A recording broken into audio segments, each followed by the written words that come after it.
Praise the lord. ప్రభు అయిన యేసుక్రీస్తు నామమున మీ అందరికీ శుభములు తెలియపరుస్తున్నాను. మరి ఈరోజు పరిశుద్ధాత్మ దేవుడు మీకు ఇస్తున్నటువంటి వాగ్దానము, యెహోవా మీ మధ్య అద్భుత కార్యములను చేయును. ఆమేన్.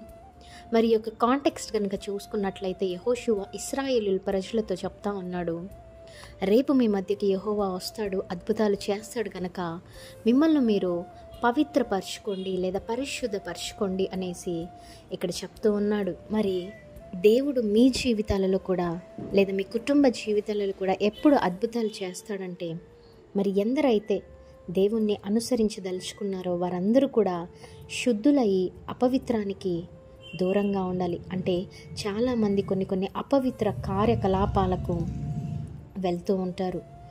అపవిత్రం చేసేవారు కొందరు ఉంటారు. అటువంటి వారందరికీ కూడా దూరంగా ఉండాలి మనము.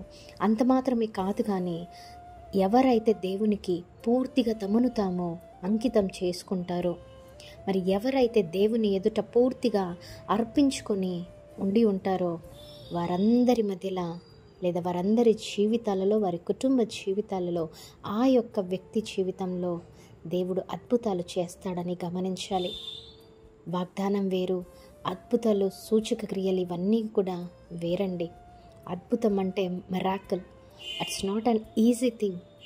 సో ఎప్పుడైతే మిమ్మల్ని మీరు శుద్ధీకరించుకొని అపవిత్రమైన వాటికి దూరంగా ఉండి మిమ్మల్ని మీరు పవిత్రపరుచుకొని మిమ్మల్ని మీరు ప్రతిష్ఠించుకొని సమర్పించుకొని దేవుణ్ణి అనుసరించి వెళ్ళేవారిగా ఉంటారో వారందరి జీవితంలో ఏ ఆశీర్వాదాలు, ఏ దీవెనలు ఆగిపోయి ఉన్నాయో వారి జీవితంలో తప్పకుండా దేవుడు అద్భుత కార్యములను చేస్తాడని ఈరోజు ఈ వాగ్దానం ద్వారా దేవుడు మీతోనే మాట్లాడుతూ ఉన్నాడు. నమ్మండి, విశ్వసించండి.